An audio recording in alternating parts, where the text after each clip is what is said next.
बिस्मिल्लाहिर्रहमानिर्रहीम। अस्सलामुअलैकुम। मकतब टीवी के देखने और सुनने वालों को दिल की था गहराइयों से खुशामदीद कहते हैं। दोस्तों, शैतान यानी इब्लीस के नाम से तो हर बच्चा वाकिफ है, लेकिन क्या आपने कभी शैतान की बीवी का नाम सुना है? क्या आप जानते हैं कि इब्लीस की बीवी का नाम क्या है? दोस्तों, आज की वीडियो में इस हवाले से आपको इस बारे में मालूमात देने के साथ साथ कुछ ऐसी बातें भी बताई जाएंगी जिनका जिक्र आपने शायद ही आज से पहले कभी सुना हो। लेकिन प्यारे दोस्तों, इससे पहले कि आपको मालूमात के समुंदर में ले जाया जाए, आपसे गुजारिश है कि अपने चैनल मकतब टीवी को सब्सक्राइब कर लें और घंटी का बटन भी दबा दें ताकि आने वाली वीडियोस भी आपको नोटिफिकेशन के जरिए मिलती रहें। जज़ाकल्लाह। दोस्तों, बढ़ते हैं आज के मौजू की जानिब। हम बात कर रहे थे इब्लीस की बीवी की। इससे पहले कि हम आपको शैतान की बीवी के बारे में बताएं, आपको ये बताते हैं कि शैतान का असली नाम क्या था। कहते हैं कि रहमत इलाही से मलाउन होने से पहले शैतान का नाम अज़ाज़ील था। आदम को सजदा न करने और हुक्म इलाही के खिलाफ वर्जी की पादाश में इसका नाम इब्लीस तजवीज कर दिया गया। शैतान भी इसी इब्लीस को कहते हैं, इसलिए लफ्ज शैतान इस्तेमाल किया जाए या इब्लीस, बात एक ही है। दोस्तों, रिवायात के मुताबिक अल्लाह ताला ने आग के शोलों से एक जिन को पैदा किया था। इसके बाद इसके लिए एक बीवी पैदा की। इसी जोड़े से तमाम जिन्नात की नस्ल दुनिया में फैली। हदीस में है कि जब अल्लाह ने इब्लीस की नस्ल और इसकी ज़ौजा पैदा करना चाही तो शैतान पर गुस्सा का इल्का किया। गुस्से की वजह से आग की एक चिंगारी पैदा की। इस चिंगारी से हक़ ताला ने इब्लीस की बीवी पैदा कर दी। दोस्तों, कहते हैं कि जितने इंसान पैदा होते हैं उतने ही जिन्नात भी पैदा होते हैं। जैसा कि रिवायत है कि हक़ ताला ने इब्लीस से फरमाया था कि जितनी औलाद आदम की पैदा करूंगा उतनी ही औलाद तेरी भी पैदा करूंगा। चनाचे दूसरी हदीस में मज़कूर है कि हर इंसान के साथ हक़ ताला जिन भी पैदा करता है जो इसको बुराई पर उकसाता रहता है। कहा जाता है कि जिन्नात मुज़क्कर भी होते हैं और मोनिस भी। जिन्नात की एक किस्म इंसान जैसी है, वो इंसानों की तरह मुज़क्कर और मोनस होते हैं, आपस में शादी ब्याह करते हैं और उनके औलाद भी पैदा होती है। दोस्तों, इन रिवायात से ये मालूम होता है कि शैतान की बीवी भी है। अब रहा सवाल कि शैतान की बीवी का क्या नाम है, तो इस बारे में भी हम आपको बताएंगे। लेकिन इससे पहले इब्लीस की औलाद के हवाले से आपको एक वाकया सुनाते हैं जो कि हजूर अक़दस सल्लल्लाहु अलैहि वसल्लम के दौर का वाकया है। हजरत अनस बिन मालिक रज़ियल्लाहु ताला अन्हु फरमाते हैं कि एक रोज हम हजूर अकरम सल्लल्लाहु अलैहि वसल्लम के हमराह मक्का मुकरमा के जंगलात की तरफ निकले। हम तहामा पहाड़ों के एक पहाड़ पर बैठे थे कि एक बूढ़ा शख्स नमूदार हुआ जो अपनी लाठी के सहारे चल रहा था। उसने हजूर अकरम सल्लल्लाहु अलैहि वसल्लम को सलाम किया। आप सल्लल्लाहु अलैहि वसल्लम ने सलाम का जवाब दिया और फरमाया, ये बूढ़ा अपनी चाल और आवाज से जिन मालूम होता है। फिर आप सल्लल्लाहु अलैहि वसल्लम ने उससे दरियाफ्त किया, तू कौन है? उसने अर्ज किया, हजूर सल्लल्लाहु अलैहि वसल्लम, मैं जिन हूँ। मेरा नाम हामा बिन हीम बिन अकीस बिन अबलीस है।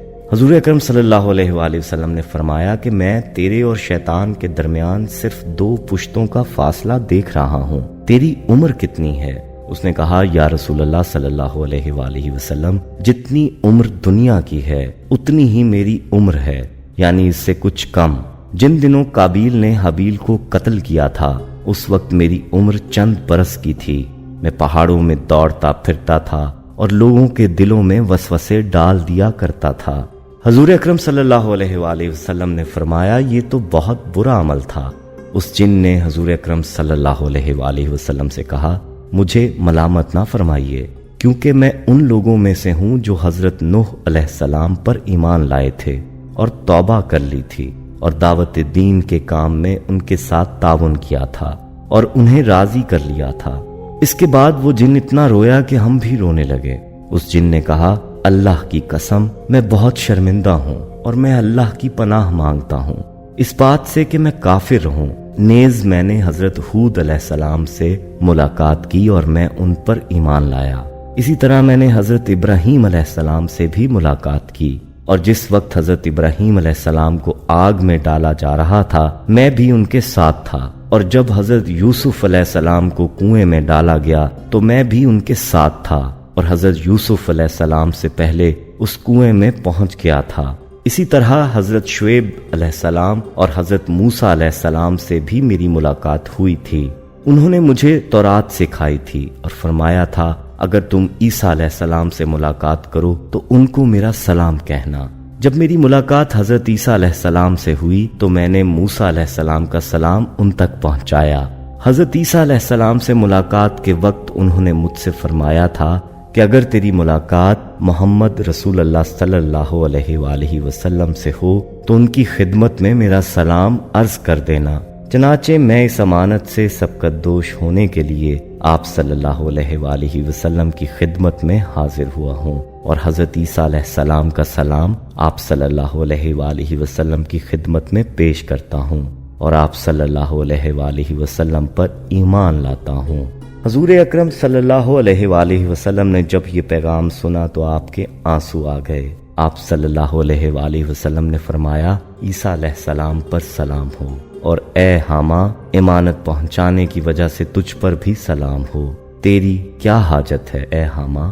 اس جن نے عرض کیا کہ حضرت موسیٰ علیہ السلام نے مجھے تورات سکھائی تھی اور حضرت عیسیٰ علیہ السلام نے مجھے انجیل سکھائی تھی، پس آپ صلی اللہ علیہ وآلہ وسلم مجھے قرآن سکھا دیجئے۔ چنانچہ حضور اکرم صلی اللہ علیہ وآلہ وسلم نے اس جن کو قرآن مجید کی تعلیم فرمائی اور اس کو سورہ واقعہ، سورہ مرسلات، سورہ ام یستعلون، سورہ ازل شمس اور قل هو اللہ احد سکھلائیں، اور فرمایا کہ اے حامہ جس وقت تمہیں کوئی حاجت ہو پھر میرے پاس آ جانا اور ہم سے ملاقات نہ چھوڑنا۔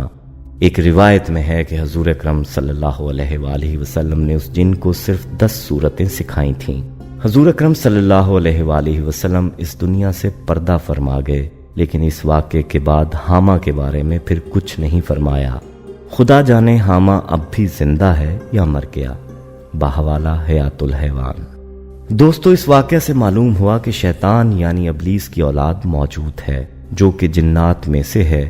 ابلیس بھی آگ ہی سے پیدا ہوا اور اس کی اولاد بھی۔ دوستو، بات ہو رہی تھی کہ شیطان کی بیوی کا نام کیا ہے، تو اس بارے میں آپ کو بتاتے ہیں۔ یاد رہے کہ شیطان نے اپنی بعض اولاد کو بعض مخصوص کاموں پر لگا رکھا ہے۔ حضرت مجاہد رحمت اللہ علیہ کے قول کے مطابق ان کے نام اور کام یہ ہیں۔ سب سے پہلے آپ کو بتاتے چلیں کہ شیطان کی بیوی کا نام ترتبہ ہے۔ اب ابلیس کی اولاد کے نام اور کام ملاحظہ فرمائیں۔ لاقیس و لہان، یہ دونوں وضو اور نماز پر مامور ہیں، لوگوں کے دلوں میں وسوسے ڈالتے ہیں۔ حفاف، یہ لڑکا صحرا پر مامور ہے، صحرا میں شیطانیت پھیلاتا ہے۔ ذلنبور، یہ بازاروں پر مامور ہے، جھوٹی تعریف اور جھوٹی قسموں پر لوگوں کو اکساتا ہے، ناپ تول میں کمی اور دوسری برائیوں میں لوگوں کو مبتلا کرتا ہے۔ بصر، مصیبت زدہ لوگوں کو جہالت کے کام، نوحہ، ماتم، گریبان چاک کرنا، چہرے کو نوچنے، منہ پر چانٹے مارنے کی ترغیب دیتا ہے۔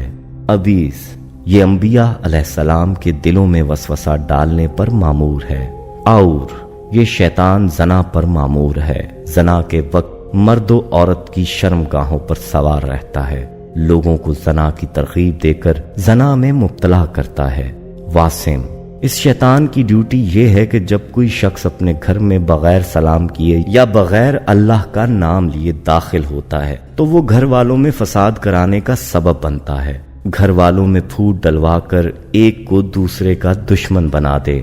متوس، یہ شیطان غلط اور بے بنیاد افواہیں لوگوں کے دلوں میں پھیلاتا ہے۔ دوستو، یہ تھی آج کے موضوع کے بارے میں وہ معلومات جو کہ ہم نے آپ تک پہنچائی۔ اس معلومات کو اپنے دوستوں کے ساتھ لازمی شیئر کریں، اور اگر آپ کے پاس اس موضوع کے متعلق کوئی معلومات ہے تو ہمارے ساتھ کمنٹس میں شیئر کریں۔ ویڈیو پسند آئی ہو تو اسے لائک کریں، کمنٹ میں اپنی رائے دیں۔ فیس بک، واٹس ایپ اور دیگر سوشل میڈیا ایپس پر اس ویڈیو کو صدقہ جاریہ کی نیت سے شیئر کریں۔ احباب، ہمارے ہاں خصوصی دعا کا اہتمام بھی کیا جاتا ہے۔ اس دعا میں شامل ہونے کے لیے اپنا نام کمنٹ سیکشن میں ضرور لکھیں۔ हमें आपके कमेंट का इंतजार रहेगा।